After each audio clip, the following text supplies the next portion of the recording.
ಕಾಂಗ್ರೆಸ್ ಸರ್ಕಾರದಲ್ಲಿ ರಾಜ್ಯದ ಬೊಕ್ಕಸಕ್ಕೆ ಬರಬೇಕಾಗಿರೋ ಆದಾಯ ಕುಂಠಿತ ಆಗಿರೋದ್ರಿಂದ ಮತ್ತು ಆದಾಯವನ್ನು ಸರಿದೂಗಿಸುವಂಥ ದೃಷ್ಟಿಯಿಂದ ಇಲಾಖೆಗಳಲ್ಲಿ ಸರಿಯಾದಂಥ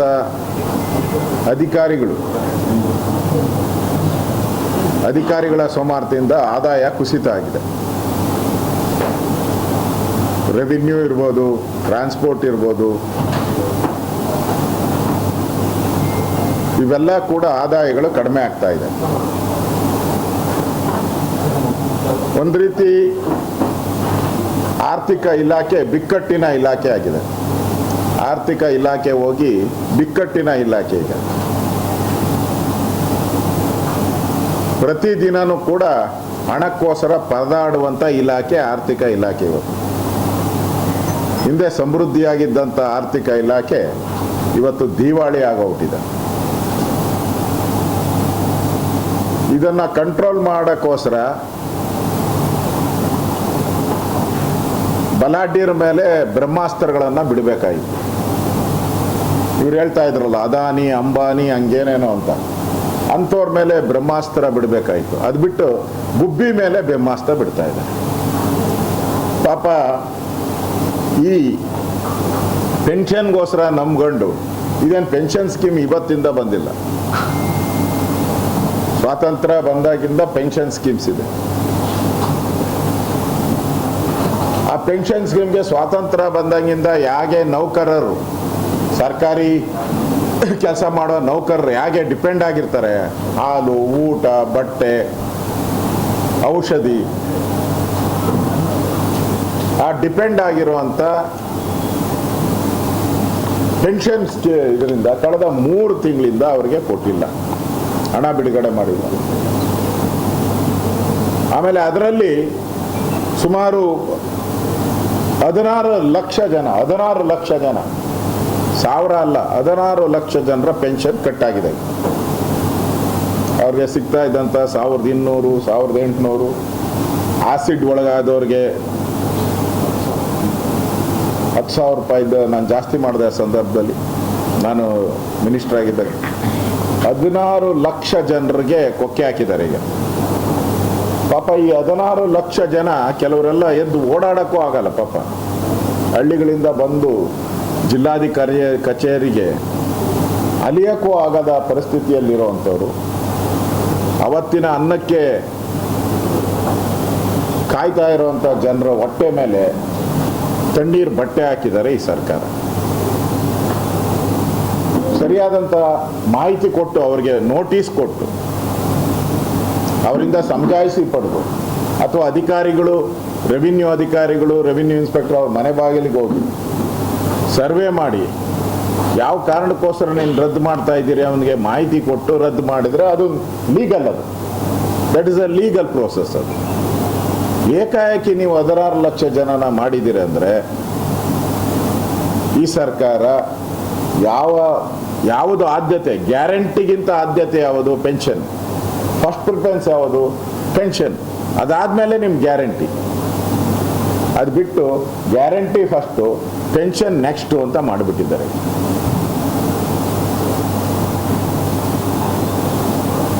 ಮತ್ತೆ ಸರ್ಕಾರಕ್ಕೆ ದಿಢೀರಂತ ಹೆಂಗೆ ಜ್ಞಾನೋದಯ ಆಗೋಯ್ತು ಇದು ಅಲ್ಲ, ಪೆನ್ಷನ್ದು.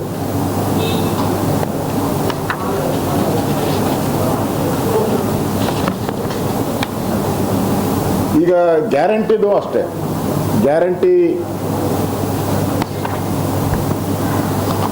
ಗೃಹಲಕ್ಷ್ಮಿ ಗೋಲ್ಮಾಲ್ ಅಂತೇಳಿ ಈಗಾಗಲೇ ಫೇಮಸ್ ಆಗಿದೆ. ಇದೊಂಥರ ಸರ್ಕಾರಿ ಪ್ರಾಯೋಜಿತ ಲೂಟಿ. ಗೃಹಲಕ್ಷ್ಮಿಯಲ್ಲಿ ಬೃಹತ್ ಹಗರಣ. ಯಾಕೆಂದರೆ ಹಿಂದೆನೇ ಬೆಳಗಾವಿ ಅಧಿವೇಶನದಲ್ಲಿ ಪ್ರಸ್ತಾವ ಮಾಡಿದ್ರೆ 5,000 ಕೋಟಿ ಲೂಟಿ ಹೊಡೆದಿದ್ದಾರೆ ಅಂತೇಳಿ ಮಂತ್ರಿ ಕಣ್ಣೀರು ಹಾಕಿದ್ದು ನೋಡಿದ್ರು ವಿಧಾನಸಭೆಯಲ್ಲಿ. ಇದುವರೆಗೂ ಅದ್ರ ಬಗ್ಗೆ ತನಿಖೆನೇ ಇಲ್ಲ. ಈಗ 225 ಕೋಟಿ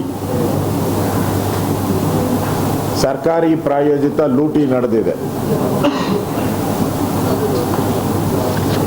ಫಲಾನುಭವಿಗಳ ಇದು ಗೃಹಲಕ್ಷ್ಮಿ ಒಂಥರ ಸರ್ಕಾರ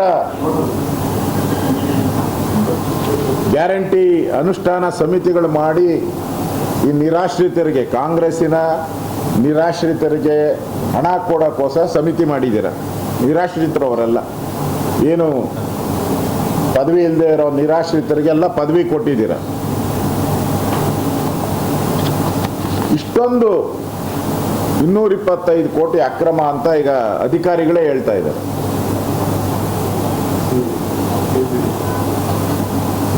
ಸ್ವತಃ CAG ರಿಪೋರ್ಟೇ ಅದನ್ನು ದೃಢೀಕರಣ ಮಾಡಿದೆ. ನಕಲಿ ಖಾತೆಗೆ ಹೋಗಿದೆ. ಹೌದು, ನಕಲಿ ಖಾತೆಗೆ ಒಂದ್ಸರಿ ಹೋದರೆ ಸರಿ, 6 ತಿಂಗಳು ನಕಲಿ ಖಾತೆಗೆ ಹೋಗಿದೆ.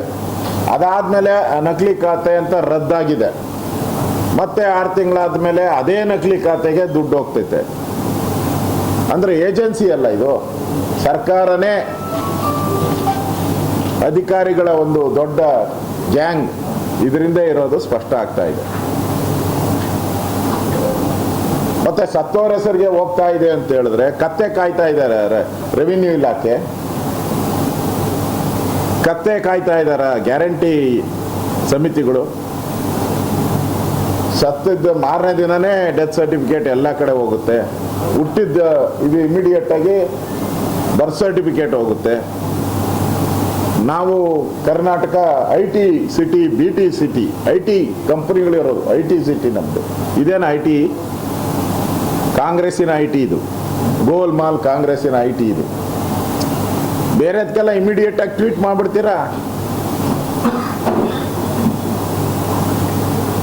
ಇದಕ್ಕೆ ಯಾಕೆ ಕ್ರಮ ತೆಗೆದುಕೊಂಡಿಲ್ಲ? ಬಂದು ನೀವು 3 ವರ್ಷ 1 ತಿಂಗಳು ಆಯ್ತಲ್ಲ ಆಗಲೇ.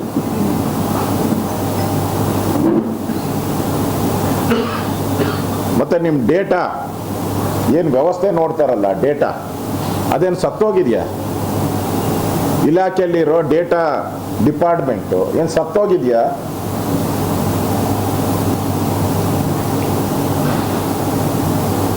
ನನಗನ್ಸುತ್ತೆ ಈಗ ಬೇಕಂತಲೇ ಈ ಸಾಫ್ಟ್ವೇರ್ನ ತಯಾರು ಮಾಡಿ ಸತ್ತೋರ ಹೆಸರಿಗೆ, ಬೇರೆ ಬೇರೆ ಹೆಸರಿಗೆ ಸರ್ಕಾರನೇ ಮಾಡಿ ಅಲ್ಲಿಂದ ಕಿಕ್ ಬ್ಯಾಕ್. ಹೆಂಗೆ ವಾಲ್ಮೀಕಿ ಹಗರಣದಲ್ಲಿ ಕರ್ನಾಟಕದ ದುಡ್ಡು ಆಂಧ್ರಾಗ ಹೋಗಿ ಅಲ್ಲಿಂದ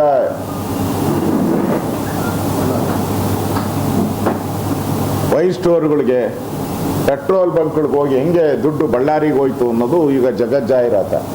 ಇದೂ ಹಂಗೆ ದೊಡ್ಡ ಸ್ಕ್ಯಾಂಡಲ್ ಇದು. ನನಗನ್ಸ್ತದೆ ಇದು ದೊಡ್ಡ ಸೈಬರ್ ವಂಚನೆ, ಇದು ಸೈಬರ್ ಕ್ರೈಮ್ ವಂಚನೆ. ಇದು ಕೂಡಲೇ ಸರ್ಕಾರ SIT ಮಾಡಬೇಕು ಅಂತೇಳಿ ಆಗ್ರಹವನ್ನು ಮಾಡ್ತಾ ಇದ್ದೀನಿ. SIT ಮಾಡಬೇಕು. ಯಾಕಂದರೆ 225 ಕೋಟಿ CAG ರಿಪೋರ್ಟು ಬಂದಿದೆ. CAG ಇದ್ರ ಬಗ್ಗೆ ಕ್ರಮಕ್ಕೆ ಆಗ್ರಹ ಮಾಡಿದ್ದಾರೆ. CAGಯಲ್ಲಿ ರಿಪೋರ್ಟಲ್ಲಿ ಬಂದಿದೆ.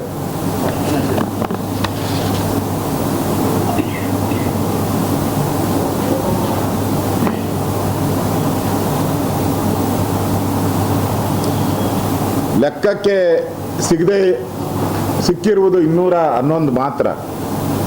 ಇಲ್ಲಿ 211 ಲಕ್ಷ ಮೃತ ಫಲಾನುಭವಿಗಳು ಲೆಕ್ಕಕ್ಕೆ ಸಿಕ್ಕಿರೋದು. 2.11 ಸಾರಿ 2.211,000. ಇನ್ನೂ 77,376 ಈ ದತ್ತಾಂಶ ಇನ್ನೂ ಸಿಗ್ತಾನೆ ಇಲ್ಲ. ಮತ್ತೆ ಈ ಡೇಟಾನ ಅಕ್ರಮ ಮಾಡಿರೋರ ಬಗ್ಗೆ ಏನು ಕ್ರಮ ತೆಗೆದುಕೊಳ್ತೀರಾ?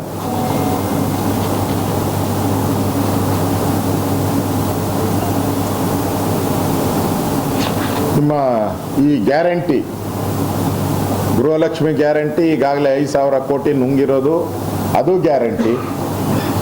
ಈಗ 225 ಕೋಟಿ ನುಂಗಿರೋದು ಗ್ಯಾರಂಟಿ. ಗ್ಯಾರಂಟಿ ಸಮಿತಿಗಳೇ ಅಕ್ರಮಗಳ ಸರ್ದಾರ್ ಇವರೆಲ್ಲರೂ, ಗ್ಯಾರಂಟಿ ಸಮಿತಿ.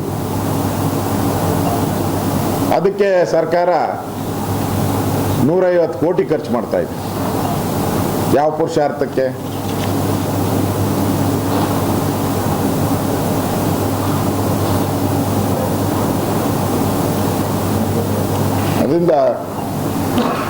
ಈಗ ಸರ್ಕಾರ ಮತ್ತೆ ಮರುಪರಿಶೀಲನಾ ಅರ್ಜಿ ಅಂತು ತೊಗ್ಲಕ್ ದರ್ಬಾರ್ ಸೇಮ್ ಅದೇ.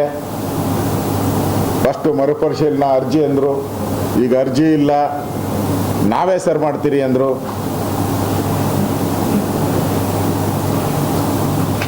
ಅಂದರೆ ಇವೆಲ್ಲ ಗೋಲ್ಮಾಲ್. ಈಗಾಗಲೇ ಜನ ತೆರಿಗೆಗಳ ಭಾರದಿಂದ ಒದ್ದಾಡ್ತಾ ಇದ್ದಾರೆ. ವಿದ್ಯುತ್ ಶುಲ್ಕ ಏರಿಕೆ ಮಾಡಿದ್ದೀರಾ, ಸ್ಟ್ಯಾಂಪ್ ಡ್ಯೂಟಿ ಏರಿಕೆ ಮಾಡಿದ್ದೀರಾ, ಆಸ್ಪತ್ರೆ ಶುಲ್ಕ ಏರಿಕೆ ಆಗಿದೆ, ಬಸ್ ಟಿಕೆಟ್ ಏರಿಕೆ ಮಾಡಿದ್ದೀರಾ, ಕಸದ ಶುಲ್ಕ ಜಾಸ್ತಿ ಮಾಡಿದ್ದೀರಾ, ನಂದಿನಿ ಹಾಲು ತುಪ್ಪ ಎಲ್ಲ ಜಾಸ್ತಿ ಮಾಡಿದ್ದೀರಾ. ಅಂದರೆ ಗೋಲ್ಮಾಲ್ ಮಾಡೋಕ್ಕೆ ನಿಮ್ಮ ಈ ಗ್ಯಾರಂಟಿಯನ್ನು ಉಪಯೋಗ ಮಾಡಿರೋದು ಸ್ಪಷ್ಟ ಕಾಣ್ತಾ ಇದೆ. ಓಕೆನಾ? ಇನ್ನು ಭಾಳ ಕರ್ನಾಟಕ ಹಳೆ ಮೈಸೂರಿಗೆ ಸಂಬಂಧಪಟ್ಟಂತೆ ನಮ್ಮ KRS ಡ್ಯಾಮಲ್ಲಿ ನೀರಿನ ಮಟ್ಟ ಕುಸಿತಾ ಬರ್ತಾ ಇದೆ ಡೈಲಿ.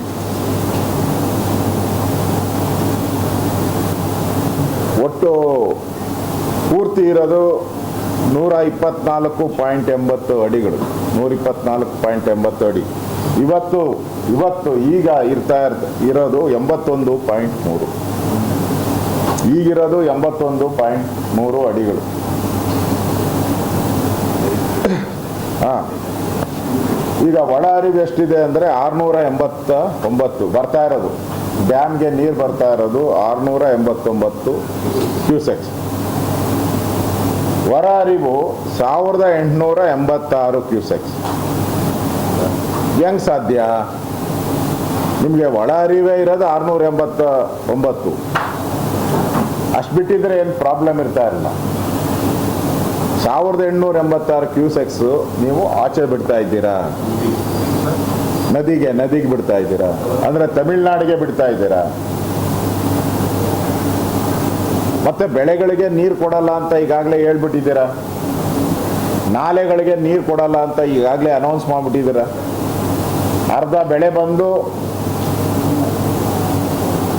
ರೈತರು ಸಂಕಷ್ಟದಲ್ಲಿದ್ದಾರೆ, ಹೋರಾಟ ಮಾಡ್ತಾ ಇದ್ದಾರೆ, ಪ್ರತಿಭಟನೆ ನಡೀತಾ ಇದೆ ಮಂಡ್ಯ ಆ ಭಾಗಗಳಲ್ಲಿ.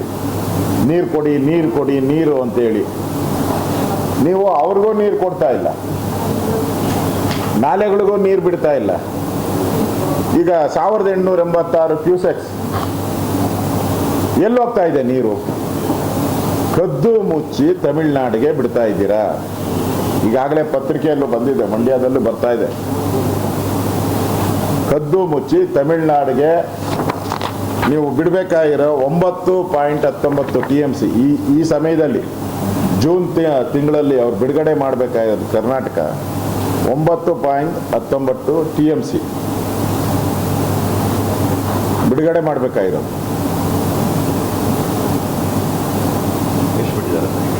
ಈಗ ಬಿಡ್ತಾ ಇದಾರಲ್ಲ 1800 ಇಲ್ಲ 9 ಹೋಗ್ತಾ ಇದೆಯಲ್ಲ ನೀರು ಹರ್ಕೊಂಡು ಲೆಕ್ಕ ಅಲ್ಲಿ ಸಿಗುತ್ತೆ ಮೆಟ್ಟೂರು ಡ್ಯಾಮಲ್ಲಿ. ರೈತರು ಕೂಡದೆ ಅಲ್ಲಿ ಬಿಡ್ತಾ ಇದ್ದಾರೆ, ಅಂದ್ರೆ ಕದ್ದು ಮುಚ್ಚಿ ಬಿಡ್ತಾ ಇದ್ದಾರೆ. 9 TMC ಬಿಡಬೇಕು, ಈಗಾಗಲೇ ಎಷ್ಟು ಬಿಟ್ಟಿದ್ದಾರೆ ಅದಕ್ಕಿಂತ ಜಾಸ್ತಿ ಬಿಡಕ್ಕಾಗಲ್ಲ ಅಂತ ಹೇಳಿದ್ದಾರೆ. ಬಿಡಕ್ಕಾಗಲ್ಲ, ನೀರಿನ ಕೊರತೆ ಇದೆ ಅನ್ನೋದು ಹೇಳಿದ್ದಾರೆ, ಆದ್ರೆ ಕದ್ದು ಮುಚ್ಚಿ ಬಿಡುಗಡೆ ಮಾಡ್ತಾ ಇದ್ದಾರೆ. ಬಿಚ್ಚೇ ಇಲ್ಲ. ಹಂಗೆ ಯಾಕೆ ಓದ್ತಾ ಇದೆ ಇದು? ನಾನು ಇವತ್ತಿನ ಅಳತೆ ನಿಮ್ಗೆ ಹೇಳ್ತಾ ಇರೋದು. ನಾನು ಇವತ್ತಿನ ಅಳತೆ ಸರ್ಕಾರ ಬಿಡುಗಡೆ ಮಾಡಿರೋ ಅಳತೆ ಇದು. ಹೊರ ನಾಲೆ ಮೇಂಟೈನ್ ಮಾಡಕ್ಕೆ ಬಿಡಬೇಕಾದ್ರೆ ನಿಮ್ಗೆ ಬೇಕಾದಷ್ಟು ಆಯಿತು. 689 TMC ಬೇಕಾದಷ್ಟು ಆಯ್ತು, ಅದು ಅಷ್ಟು ಬೇಕಾಗಿಲ್ಲ.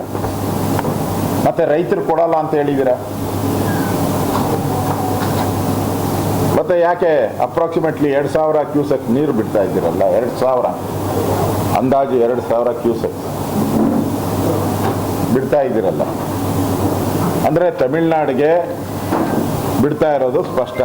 ಅಲ್ಲಿನ ಅಲಯನ್ಸ್ ಪಾರ್ಟ್ನರ್ ನಿಮ್ಮದು, ತಮಿಳ್ನಾಡಲ್ಲಿ ಇರೋ ಸರ್ಕಾರದ ಅಲಯನ್ಸ್ ಇಲ್ಲಿ ಕಾಂಗ್ರೆಸ್ ಇರೋವಂಥದ್ದು. ಅದರಿಂದ ಕದ್ದು ಮುಚ್ಚಿ ಬಿಟ್ಟು ಅಲಯನ್ಸನ್ನು ತೃಪ್ತಿ ಮಾಡುವಂಥ ಕೆಲಸವನ್ನು ಮಾಡ್ತಾ ಇದ್ದೀರಾ ನೀವು. ಇವತ್ತು ನೀರಿನ ಮಟ್ಟ ಕುಸ್ತಿರೋದು 81.30. ಈಗಾಗಲೇ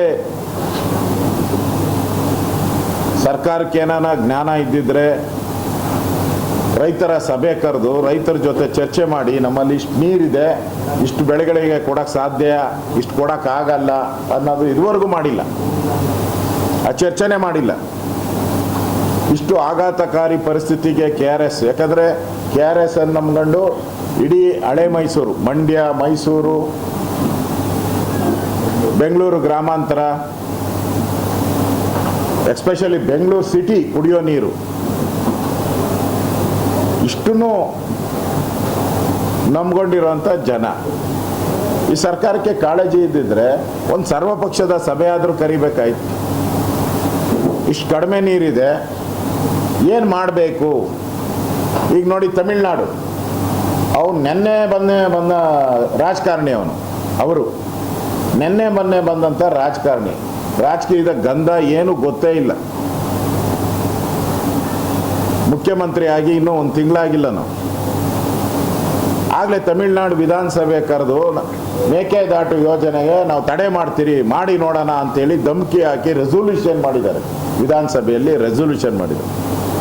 ನಮ್ಮ ಮುಖ್ಯಮಂತ್ರಿ ಏನೂ ಇಲ್ಲ, ದಿನ ಹೋಗೋದು, ಯಾವುದಾನ ಒಂದು ದೇವಸ್ಥಾನಕ್ಕೆ ಹೋಗೋದು, ನಾಮ ಹಾಕ್ಕೊಳ್ಳೋದು, ವಿಭೂತಿ ಹಾಕ್ಕೊಳ್ಳೋದು, ಬರೋದು, ಇಷ್ಟೇ.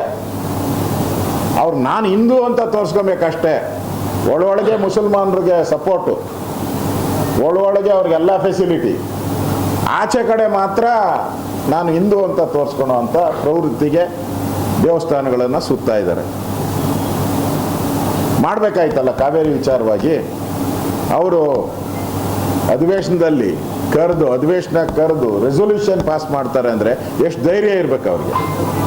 ನಮ್ಮ ಮುಖ್ಯಮಂತ್ರಿಗೆ ಆ ಧೈರ್ಯ ಯಾಕಿಲ್ಲ ಅಂದರೆ ಅಲ್ಲಿ ಪಾರ್ಟ್ನರ್, ಅವರು ಅಲಯನ್ಸ್ ಪಾರ್ಟ್ನರ್ ಜೋಸಫ್ ವಿಜಯನ್, ಅವ್ರಿಗೆ ಸಪೋರ್ಟ್ ಮಾಡೋಕ್ಕೆ ಕದ್ದು ಮುಚ್ಚಿ ನೀರು ಬಿಡೋದು, ಅವರೊಂದು ಖಂಡನಾ ನಿರ್ಣಯ ನಮ್ಮ ಮೇಲೆ ಮಾಡಿದ್ರೆ ನಾವು ಬಾಯಿ ಮುಚ್ಕೊಂಡು ಸುಮ್ಮನೆ ಕೂತ್ಕೊಳೋದು, ಇದಾ ನಿಮ್ಮ ಪರಿಸ್ಥಿತಿ. ಕರೀರಿ ಸರ್ವಪಕ್ಷದ ಸಭೆ, ಚರ್ಚೆ ಮಾಡಬೇಕಲ್ಲ. ಮಳೆ ಬರುತ್ತೆ ಬರಲ್ಲ ಅನ್ನೋ ಗ್ಯಾರಂಟಿ ಏನಿಲ್ಲ. ಈಗಾಗಲೇ 50% ಮಳೆ ಬರಲ್ಲ ಅಂತ ಹವಾಮಾನ ತಜ್ಞರು ಹೇಳ್ತಾ ಇದ್ದಾರೆ. ಈಗ ಇಷ್ಟಾದರೂ ಜ್ಞಾನ ಇಲ್ಲ ಅಲ್ಲ ನಿಮಗೆ. ಬರೀ ನಿಮ್ಮ ಕ್ಯಾಬಿನೆಟ್ ರಚನೆ, ದಿನ ಮೆರವಣಿಗೆಗಳು, ಇಡೀ ಬೆಂಗಳೂರು ಪೋಸ್ಟ್ರುಗಳು ಯಾರು ಹಾಕ್ಬಾರ್ದು ಅಂತಾರೆ, ಇಡೀ ಬೆಂಗಳೂರು ಪೋಸ್ಟ್ರುಗಳು ಹಾಕ್ಕೊಂಡಿದ್ದೀರಾ. ನೀವೇ ಹೇಳೋದು, ಒಂದು ಕಡೆ ಹೇಳೋದು ಪೋಸ್ಟರ್ ಹಾಕ್ಬೇಡಿ ಅಂತ, ಇನ್ನೊಂದು ಕಡೆ ಹಾಕ್ಸೋದು. ಆದ್ರಿಂದ ಇದು ಗಂಭೀರ. KRS ಅನ್ನೋದು ಭಾಳ ನಮ್ಮ ಹಳೆ ಮೈಸೂರು ಭಾಗಕ್ಕೆ ಜೀವ ನದಿ. ಇದೊಂಥರ ಇಲ್ಲೇನಾದರೂ ಮೋಸ ಮಾಡಿದ್ರೆ ರಾಜ್ಯದ ಜನ ನಿಮಗೆ, ಕಾಂಗ್ರೆಸ್ ಪಾರ್ಟಿಗೆ ಉಳಿಗಾಲ ಇಲ್ಲೋ ಎಚ್ಚರಿಕೆಯನ್ನು ನಾನು ಕೊಡ್ತಾ ಇದ್ದೀನಿ. ನಾನು ಕೇಳದಪ್ಪ. ಆಮೇಲೆ ಬಿಡ್ತೀನಿ, ಆರಾಮಾಗಿರ್ತೀನಿ. ಇನ್ನು 2 ಅವರ್ ಬೇಕಾ 3 ಅವರ್ ಬೇಕಾ ಹೇಳು? 3 ಅವರ್ಸ್ ಬೇಕಾದ್ರೆ. ಬಿಡದಿ ಯೋಜನೆ ಏನು ಮಾಡ್ತಾ ಇದ್ದಾರೆ, ಬಿಡದಿ ಯೋಜನೆ ಸವಾಲುಗಳ ಯೋಜನೆ ಆಗೋಗ್ಬಿಟ್ಟಿದೆ. ಅದು ನಾ ಬರೇ ನೀ ಬಿಡೆ, ನಮ್ಮನೆಗೆ ನೀನು ಬಾ, ನಿಮ್ಮ ಮನೆಗೆ ನಾನು ಬಾ, ಇಷ್ಟೇ ನಡೀತಾ ಇರೋದಿಲ್ಲಿ. ಅಲ್ಲಿ ಬೇಕಾಗಿರೋದು ರೈತರ ಜಮೀನು ಹಾಳಾಗ್ತಾ ಇದೆಯಲ್ಲ, ಉಳಿತದೋ ಇಲ್ಲೋ, ಅದು ಅಷ್ಟೇ ನಮಗೆ ಬೇಕಾಗಿರೋದು. DK ಶಿವಕುಮಾರ್ ಇದನ್ನ ಡೈವರ್ಟ್ ಮಾಡೋಕ್ಕೆ ನಮ್ಮ ಜಮೀನು ನಿಮ್ಮ ಜಮೀನು ಅಂತ ಹೋಗ್ತಾ ಇದ್ದಾರೆ. ಅದು ಅರ್ಥನೇ ಇಲ್ಲ. ಯಾರಾದ್ರೂ ಜಮೀನಿದ್ರೆ ಅವ್ರಿಗೆ ಬಿಟ್ಟರೆ ಅವರು ರೈತರು ಉಳುಮೆ ಮಾಡ್ತಾರೆ, ಅಕ್ವೈರ್ ಆದರೆ ದುಡ್ಡು ಬರ್ತೈತೆ ಅಷ್ಟೇ. ಯಾರದೇ ಇದ್ರೆ ಏನಂತೆ, ಏನ್ರಿ ಜಮೀನು ಸಬ್ ರಿಜಿಸ್ಟರ್ ಆಫೀಸಲ್ಲಿ ರಿಜಿಸ್ಟರ್ ಆಗಿರ್ತೈತಲ್ಲ, ಮುಚ್ಚುಮರೆ ಏನಿರ್ತೈತೆ ಅದರಲ್ಲಿ. ಅದು ಬಿಟ್ಬಿಟ್ಟು ದಿನ ಎದ್ರೆ ನೀ ಈ ಜಮೀನುಗಳ ವಿಚಾರವಾಗಿ ಮಾತಾಡು, ರೈತರ ಜಮೀನಿನ ಬಗ್ಗೆ ಮೊಸಳೆ ಕಣ್ಣೀರನ್ನು ಮಾಡ್ತಾ ಇದ್ದಾರೆ. ಇದು ಒಳ್ಳೇದಲ್ಲ. ಚರ್ಚೆ ಆಗಬೇಕಾಗಿರೋದು ಆ ಒಂದು ಬಡಾವಣೆ ಮಾಡೋ ಅವಶ್ಯಕತೆ ಇದೆಯಾ, ಸೈಟ್ಗಳ ಅವಶ್ಯಕತೆ ಇದೆಯಾ, ಕರ್ನಾಟಕದಲ್ಲಿ ನಿಮ್ಮ ಮುಖ್ಯಮಂತ್ರಿಗೆ ನಾನು ಸವಾಲು ಆಗ್ತಾ ಇದ್ದೀನಿ, ಕರ್ನಾಟಕದಲ್ಲಿ ಎಷ್ಟು ಸೈಟ್ ಖಾಲಿ ಇದೆ, ವೇಕೆಂಟ್ ಇರೋದು, ಕಟ್ಟದೇ ಇರೋದು ಹೇಳಿ. ಕರ್ನಾಟಕದಲ್ಲಿ ಬೇಡ, ಇಡೀ ಬೆಂಗಳೂರು ಮಂಡ್ಯ ಸೈಟ್ ತಗೊಳೋರು ಅವರೇ ತಾನೇ. ಇಲ್ಲಿ ಬೆಂಗಳೂರು, ಮಂಡ್ಯ, ಮೈಸೂರು ರೂರಲ್ ಇಷ್ಟು ಕಡೆ ಎಷ್ಟು ಸೈಟ್ ಇದೆ ಅಂತ ಪತ್ರ ಬಿಡುಗಡೆ ಮಾಡಿ ನೋಡೋಣ. ಎಷ್ಟು ಫ್ಲ್ಯಾಟ್ ಖಾಲಿ ಇದೆ ಬಿಡುಗಡೆ ಮಾಡಿ. ಜನಗಳ ಮುಂದೆ ಇಡಿ, ಇಷ್ಟು ಖಾಲಿ ಇದೆ ಆದರೂ ನಾನು ಮಾಡ್ತೀನಿ ಅಂತ ಹೇಳಿ. ಅವಾಗ ಜನ ನಂಬ್ತಾರೆ. ಅದನ್ನ ಹೇಳೋದೇ ಇಲ್ಲ ನೀವು. ಬಿಡದಿ ಪ್ರಾಜೆಕ್ಟು ಕುಮಾರಸ್ವಾಮಿ ಮಾಡಿದ್ದು ಅಂತ ಹೇಳ್ತೀರಾ, ಅವ್ರು ಕೈ ಬಿಟ್ರು ಅಂತ ಅವ್ರು ಹೇಳ್ತಾರೆ. ನೀವ್ಯಾಕೆ ಅವ್ರು ಕೈ ಬಿಟ್ಟಿದ್ದ ಪ್ರಾಜೆಕ್ಟ್ ನೀವ್ಯಾಕೆ ತಗೊಂತೀರಾ?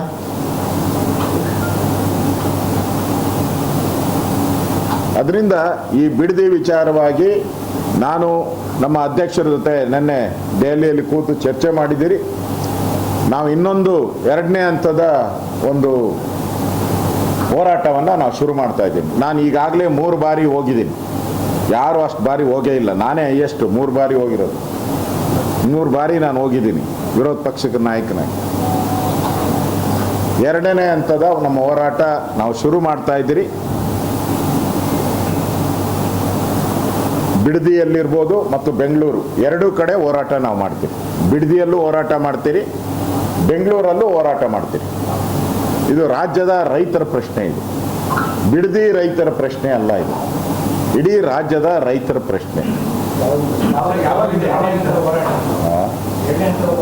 ಶುರು ಮಾಡ್ತೀರಿ, ಮಾತಾಡಿದಿರಿ, ಯಾವಾಗ ಮಾಡಬೇಕು ಡೇಟು ಎಲ್ಲ ಅನೌನ್ಸ್ ಮಾಡ್ತೀರಿ. ಹೇಳ್ದಲ್ಲ, 2 ಕಡೆ ಬಿಡದಿಯಲ್ಲಿ ಒಂದು, ಬೆಂಗಳೂರಲ್ಲಿ ಒಂದು. ಯಾವ ರೀತಿ ಹೋರಾಟ ಅನ್ನೋದು ಮುಂದೆ ನಾವು ಒಬ್ಬೊಬ್ಬರು ಮಾತಾಡಿ. ಯಾರು ಯಾರು ಯಾವುದು ಇಲ್ಲ ನಮ್ಮಲ್ಲಿ ಆ ಥರದ್ದು. ಈಗ ತೀರ್ಮಾನ ಮಾಡ್ತೀರಿ. ಒಂದು ರೌಂಡ್ ಚರ್ಚೆ ಆಗಿದೆ ಏನು ಮಾಡಬೇಕು ಅನ್ನೋದು. ಬೆಂಗಳೂರಲ್ಲಿ ಹೆಂಗೆ ಹೋರಾಟ ಮಾಡಬೇಕು, ಒಂದು ದಿನ ಪೂರ್ತಿ ಹೋರಾಟ ಸಾಂಕೇತಿಕ ಬಿಟ್ಟು ಒಂದು ದಿನ ಪೂರ್ತಿ ಹೋರಾಟ ಮಾಡಬೇಕಾ ಅನ್ನೋದು ಚರ್ಚೆ ಮಾಡ್ತಾ ಇದೆ. ಮತ್ತು ಬಿಡದಿಯಲ್ಲಿ ಏನು ಹೋರಾಟ ಮಾಡಬೇಕು ಇದನ್ನು ಚರ್ಚೆ ಮಾಡ್ತಾ ಇದೆ. ಅದನ್ನು ತೀರ್ಮಾನ ಮಾಡ್ತೀರಾ ಆಮೇಲೆ. ಏನು ಡಿಲೇ, ಇದು ನಿರಂತರ ನಡೀತಾನೆ ಇರ್ತದೆ. ಏನು ಪ್ರಾಜೆಕ್ಟೇ ಏನೇನು ಶುರುವಾಗಿಲ್ಲ. ಅದು ಅವರು ಯಾರ್ಯಾರು ಬೆಂಗಳೂರು ಗಿರಾಕಿಗಳಿದ್ದಾರೆ ಅವ್ರು ಕೊಡ್ತಾ ಇದ್ದಾರೆ ಅಷ್ಟೇ. ಕೊಡ್ಲೇಬೇಕು. ನಾವು ಹೇಳಿದಿರಲ್ಲ, ನೀವು ಅಕ್ವಿಜೇಷನ್ ಮಾಡ್ತೀರಪ್ಪ, ಕೆಲಸ ಯಾವಾಗ ಶುರು ಮಾಡ್ತೀರಾ? ಈಗ ಕೆಂಪೇಗೌಡಲ್ಲೇ ಶುರು ಮಾಡಿ 15 ವರ್ಷ ಆಯಿತು. ಶಿವರಾಮ ಕಾರಂತ್ ಶುರು ಮಾಡಿ 10 ವರ್ಷ ಆಯ್ತು. ಇನ್ನು ಸೈಟೇ ಹಂಚಿಲ್ಲಲ್ಲ ನೀವು. ಇನ್ನು ಅಂದರೆ ರೋಡ್ಗಳೇ ಕಂಪ್ಲೀಟ್ ಆಗಿಲ್ಲಲ್ಲ. ಇದು ಹಂಗೆ. ಇನ್ನೊಂದೂವರೆ ವರ್ಷದಲ್ಲಿ ಏನು ಮಾಡ್ತೀರಾ ನೀವು? ಏನು ಮಾಡೋಕ್ಕಾಗಲ್ಲ. ನಮ್ಮ ಸರ್ಕಾರ ಬಂದಮೇಲೆ ರದ್ದು ಅಂತ ಹೇಳ್ಬಿಟ್ಟಿದ್ದೀರಲ್ಲ ನಾವು. ಮುಗ್ದೋಯ್ತು ಅಲ್ಲಿಗೆ, ಚಾಪ್ಟ್ರೇ ಇಲ್ಲ. ಪ್ರತಿಷ್ಠೆ ಅವರ ಸರ್ಕಾರ ಇದ್ದಾಗ ಮಾತ್ರ. ನೆಕ್ಸ್ಟ್ ಸರ್ಕಾರ ಬಂದಾಗ ಇವ್ರಿಗೇನೈತೆ ಪ್ರತಿಷ್ಠೆ? ಇದನ್ನ ಬೇರೆ ರೀತಿಯಲ್ಲೂ ಕೂಡ ಡೈವರ್ಟ್ ಮಾಡ್ತಾರೆ. ಅಂದರೆ ಬಿಡದಿ ಏನಾದರೂ ಭಾಳ ವಿರೋಧ ಆದರೆ ದೇವನಹಳ್ಳಿ ಹತ್ರ 2800 ಎಕರೆ ತೆಗೆದುಕೊಂಡು ಅಲ್ಲಿ ಮಾಡಬೇಕು ಅನ್ನೋಂಥ 2ನೇ ಪ್ರಪೋಸಲ್ ಕೂಡ ಮಾಡ್ತಾ ಇದ್ದಾರೆ. ಈ ಬಗ್ಗೆ ಪ್ರಿಯಾಂಕ್ ಖರ್ಗೆ ಅವರು ಕೂಡ ಒಂದು ಕಿತ್ತೊಳ್ಳು ಬಿಟ್ಕೊಟ್ಟಿದ್ದಾರೆ. KPCC ಅಧ್ಯಕ್ಷ ಹರಿಪ್ರಸಾದ್ ಅವರು ಕೂಡ ಈ ಬಗ್ಗೆ ಹೇಳಿದ್ದಾರೆ. ಬರಲಿ, ಅಲ್ಲಿ ಅಲ್ಲಿನ ರೈತರು ಏನು ಬೀದಿಗಿಳಿತಾರೆ. ಈಗಾಗಲೇ ಮಾಡಿ ಓಡಿಸಿದಾರಲ್ಲ, ಇಂದ ದೇವನಹಳ್ಳಿಯಲ್ಲಿ ಓಡಿಸಿದಾರಲ್ಲ, KDB ಮಾಡಿ ಓಡಿಸಿದಾರಲ್ಲ. ಅಲ್ಲಿ ಇನ್ನೂ ಸ್ಟ್ರಾಂಗ್ ಇದ್ದಾರೆ ಅವರು, ದೇವನಹಳ್ಳಿಯವರು ಇನ್ನೂ ಸ್ಟ್ರಾಂಗ್ ಇದ್ದಾರೆ. ರೈತರು ಹೋರಾಟ ಮಾಡ್ತಾರೆ. ಈಗಾಗಲೇ ಆನೆಕಲ್ಲಲ್ಲಿ ಅಕ್ವೈರ್ ಮಾಡಿದ್ದೀರ. ಈ ಸರ್ಕಾರ ಬಂದ ಮೇಲೆ ಬಿರಿ ಅಕ್ವೈರ್. ಆನೆಕಲ್ಲಲ್ಲೂ 4000 ಎಕರೆ 9000 ಎಕರೆ ಮಾಡ್ತಾ ಇದ್ದೀರಲ್ಲ. ಆನೆಕಲ್ಲಲ್ಲೂ ಮಾಡ್ತೀರಿ ಅಂತೆ, ಬಿಡದಿಯಲ್ಲೂ ಮಾಡ್ತೀರಾ, ದೇವನಹಳ್ಳಿಯಲ್ಲೂ ಮಾಡ್ತೀರಿ ಅನ್ನೋ ಪ್ರಪೋಸಲ್ ಇಟ್ಕೊಂಡಿದ್ದೀರಾ. ಬೆಂಗಳೂರು ಸುತ್ತು ಅದೊಂದು 10,000 ಎಕರೆ. ಯಾರು ಕೊಡ್ತೀರಾ ಸೈಟು? ಅಪ್ರಾಕ್ಸಿಮೇಟ್ಲಿ ಎಲ್ಲ ಅಂತ ಹೇಳಿದ್ರೆ 40,000 ಎಕರೆ ಮಾಡ್ತೀರಾ. ಹಂಗಾರೆ 40,000 ಎಕರೆ ಬೆಳೆ ಹಾಳಾದಂಗೆ ಎಲ್ಲ ರಾಜ್ಯದ ಆದಾಯ ಕುಸಿತ ಆಗ್ತೈತಲ್ಲ, ರಾಜ್ಯದ ಆಹಾರದ ಕೊರತೆ ನಿರ್ಮಾಣ ಆಗ್ತೈತಲ್ಲ. ಇದಕ್ಕೆ ಯಾರು ಕಾರಣ? ವೃಕ್ಷ ನಡಿ ದೊಡ್ಡ ಪೋಸ್ಟ್ರು, ಎಲ್ಲ ಪತ್ರಿಕೆಗೂ ಅಡ್ವರ್ಟೈಸ್ಮೆಂಟು. ವೃಕ್ಷ ನಡಿ ಅಂತ 15 ಕೋಟಿ ಮರ ನೆಡ್ತಾರಂತೆ, ಗಿಡ ನೆಡ್ತಾರಂತೆ. 15 ಲಕ್ಷ. 15 ಕೋಟಿ ಅಲ್ಲ. ಈಗ ಇಲ್ಲೇ ಬಿಡದಿ ಪ್ರಾಜೆಕ್ಟಲ್ಲೇ ತೆಂಗಿನ ಮರನೇ 12 ಲಕ್ಷ ಐತೆ. ಬರೀ ತೆಂಗಿನ ಮರ 12 ಲಕ್ಷ, ಅಡಿಕೆ ಮರ, ತೆಂಗಿನ ಮರ, ಮಾವಿನ ಮರ ಎಲ್ಲ ಸೇರಿಸ್ತಾರೆ 30 ಲಕ್ಷ ಹೋಗುತ್ತೆ. ಅಲ್ಲಿ 30 ಲಕ್ಷ ಕಡಿ, ಇಲ್ಲಿ 15 ಲಕ್ಷ ನೆಡಿ. ತೆಂಗಿನ ಮರದ ಲೆವೆಲ್ ಬರಬೇಕಾದ್ರೆ ಇನ್ನೆಷ್ಟು ವರ್ಷ ಬೇಕು? 15-20 ವರ್ಷ ಬೇಕು ತೆಂಗಿನ ಮರ ಅಲ್ಲಿ ಬೆಳಿಬೇಕಾದ್ರೆ, ಮಾವಿನ ಮರ ಬೆಳಿಬೇಕಾದ್ರೆ, ಅಡಿಕೆ ಮರ. ಅಲ್ಲಿವರೆಗೂ ಪರಿಸರ ಏನಾಗಬೇಕು? ಒಂದು ಕಡೆ ಕಡಿ, ಇನ್ನೊಂದು ಕಡೆ ನೆಡು.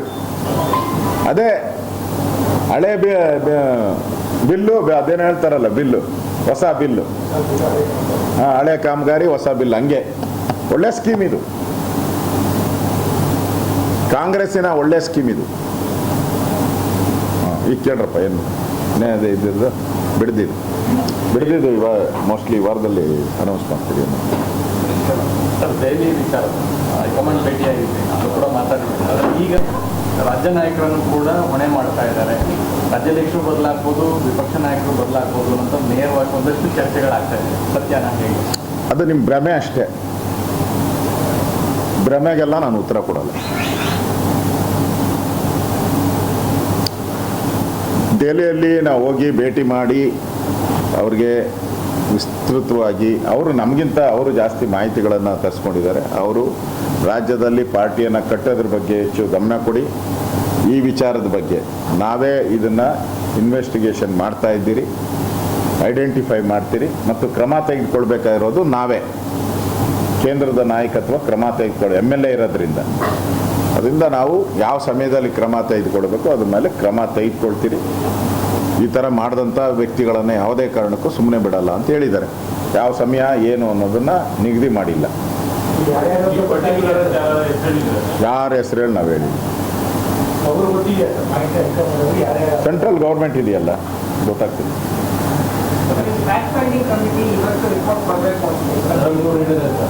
ಕೊಡಲಿ ಅವರು.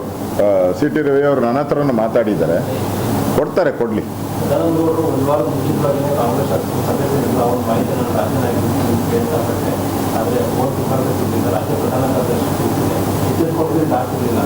ಗೊತ್ತಿಲ್ಲ, ನಾನು ಕೇಳಿದೆ ಹೆಸರು ಹೇಳಿ ಅಂತ, ಹೆಸರು ಗೊತ್ತಿಲ್ಲ ಅಂದರು. ಅದರಿಂದ ಏನು ಅದ್ರ ಬಗ್ಗೆ ಏನು ಮಾಡೋಕ್ಕಾಗಲ್ಲ. ಸೋಮಶೇಖರ್ ಹೊಸ ಬಾಂಬ್ ಹಾಕಿದ್ದಾರೆ. ಏನಂತಂದ್ರೆ ಇದಕ್ಕೆಲ್ಲದಕ್ಕೂ ಕಾರಣ ನಮ್ಮ ಪಾರ್ಟಿ ಅಲ್ಲದೆ ಇರೋರ ಬಗ್ಗೆ ನಾನು ರಿಯಾಕ್ಟ್ ಮಾಡಲ್ಲ. ನಮ್ಮ ಪಾರ್ಟಿಯಲ್ಲಿ ಇದ್ದರೆ ನಾವು ರಿಯಾಕ್ಟ್ ಮಾಡೋದು. ನಮ್ಮ ಪಾರ್ಟಿ ಅಲ್ದವ್ರಿಗೆ ನಾನೇ ಕೇಂದ್ರ ಸಚಿವರ ಕಾರಣ ಇದಕ್ಕೆಲ್ಲ ಅವ್ರು ನಮ್ಮ ಕೇಂದ್ರದ ನಾಯಕರು, ಅವ್ರು ಏನು ಹೇಳಿದಾರೋ ಅದು ಕರೆಕ್ಟ್ ಇರ್ತದೆ. ಧರ್ಮಸ್ಥಳ ಅವ್ರು ಹೋಗ್ತೀವಿ ಅಂತ ಹೇಳಿದ್ರು, ಶಾಸಕಾಂಶ ಮಾಡ್ತೀವಿ. ಈಗ ಧರ್ಮಸ್ಥಳ ಹೋಗೋದು ಇಲ್ಲ, ಕ್ಯಾನ್ಸಲ್. ಮೊನ್ನೆನೇ ಡೆಲ್ಲಿಯಲ್ಲಿ 3 ಪ್ರೆಸ್ ಮೀಟ್ ಮಾಡಿದ್ದೀನಿ ನಾನು. ಬೆಳಗ್ಗೆ ಒಂದು, ಮಧ್ಯಾಹ್ನ ಒಂದು, ಸಾಯಂಕಾಲ 3 ಪ್ರೆಸ್ ಮೀಟಲ್ಲಿ ಹೇಳಿದ್ದೀನಿ. ಧರ್ಮಸ್ಥಳ ವಿಚಾರ ಇಲ್ಲ. ಏನೇ ಇದ್ರೂ ಕೂಡ ಪಾರ್ಟಿ ಈಗ ST ಸೋಮಶೇಖರ್ ಅವ್ರ ಬಗ್ಗೆ ಏನು ಕ್ರಮ, ಅವರು ಪಾರ್ಟಿ ವಿರುದ್ಧ ಚಟುವಟಿಕೆ ಮಾಡಿದಾಗ ಏನು ಕ್ರಮ ಹಂಗೆ ಆಯಿತು, ಅದೇ ಥರ ಇದನ್ನು ಕ್ರಮ ಹಾಗೆ ಆಗುತ್ತೆ. ಅದಕ್ಕೇನು ಹೊಸ ಆಯಾಮ ಏನಿಲ್ಲ. ರಾಜ್ಯಾಧ್ಯಕ್ಷರು ಹೋಗ್ತಾ ಇದ್ರಲ್ಲ ಸರ್, ಏನಕ್ಕೆ ಅಂತ ಗೊತ್ತಿಲ್ಲ ನಾನು. ಅವ್ರು ಹೇಳಿದ ಡೇಟ್ಗೆ ಹೋಗ್ತಾ ಇದ್ದಾರೆ. ಶಾಸಕಾಂಶ ಸಭೆ ನಾಳೆನೇ ಆಗಬೇಕಾಗಿತ್ತು, ಕ್ಯಾನ್ಸಲ್ ಆಯಿತು. ಬಟ್ ಅವ್ರು ನಾಳೆ ಹೋಗ್ತಾ ಇದ್ದಾರೆ. ಇಲ್ಲ, ಅದೇ ಆ ಥರದ್ದು ಯಾವುದಿಲ್ಲ, ವೈಯಕ್ತಿಕ ಅದು. ಧನ್ಯವಾದಗಳು. ಸರ್, ಇವತ್ತು ಕೊಪ್ಪಳದಲ್ಲಿ ಗೇಟ್ ಇದು ಮಾಡ್ತಾ ಇದ್ದಾರೆ. 3 ರಾಜ್ಯದ CMಗಳು ಬರ್ತಿದ್ದಾರೆ. ನಾನು ಕೂಡ ನಾನು 3 ಬಾರಿ ಅಲ್ಲಿ ಹೋಗಿದ್ದೆ. ಗೇಟ್ ಹಾಕಿ ಅಂತೇಳಿ ಡಿಲೇ ಮಾಡಿದ್ರು, ಹಣ ಬಿಡುಗಡೆ ಮಾಡಿರಲಿಲ್ಲ ಕಾಂಟ್ರಾಕ್ಟ್ರಿಗೆ. ನಾನು 2 ಸರಿ ಅಲ್ಲಿ ಹೋಗಿ ಗಲಾಟೆ ಮಾಡಿದೆ. ಸೊ ಈಗ ಉದ್ಘಾಟನೆ ಮಾಡ್ತಾ ಇದ್ದಾರೆ. ಹಣ ಬಿಡುಗಡೆ ನಾನು ಡಿಮ್ಯಾಂಡ್ ಮಾಡಿದವನು ನಾನು, ಆರ್ ಅಶೋಕ 3 ಬಾರಿ ಹೋಗಿದ್ದೆ. ಡಿಮ್ಯಾಂಡ್ ಮಾಡಿದವನು ನಾನು, ಹಣ ಬಿಡುಗಡೆ ಮಾಡಿದ್ದು ಸಿದ್ದರಾಮಯ್ಯನವರು. ಡಿಮ್ಯಾಂಡ್ ಮಾಡಿದವ್ರನ್ನೂ ಕರೆದಿಲ್ಲ, ಹಣ ಬಿಡುಗಡೆ ಮಾಡೋದು ಸಿದ್ದರಾಮಯ್ಯನವ್ರನ್ನೂ ಕರೆದಿಲ್ಲ. ಅರ್ಥ ಮಾಡಿಕೊಳ್ಳಿ. ಈಗಲಿಂದನೇ ಸಿದ್ದರಾಮಯ್ಯನವ್ರಿಗೆ ಕೊಡೋಕ್ಕೆ ಏನೇನು ಬೇಕೋ ಎಲ್ಲ ಕೆಲಸವನ್ನು ಕಾಂಗ್ರೆಸ್ ಅವರು ಮಾಡ್ತಾ ಇದ್ದಾರೆ, DK ಶಿವಕುಮಾರ್ ಮಾಡ್ತಾ ಇದ್ದಾರೆ. ಅಟ್ಲೀಸ್ಟ್ ಕರ್ಟಸಿಗಾದರೂ ಸಿದ್ದರಾಮಯ್ಯನವ್ರನ್ನ ಕರೆದಿಲ್ಲ. ಹಣ ಬಿಡುಗಡೆ ಮಾಡಿ ಆ ಗೇಟ್ ಟೆಂಡರ್ ಇರ್ಬೋದು, ಎವ್ರಿಥಿಂಗ್ ಸಿದ್ದರಾಮಯ್ಯನವ್ರು ಮುಖ್ಯಮಂತ್ರಿ ಆಗಿದ್ದಾಗ ಕರೆಯೋದು.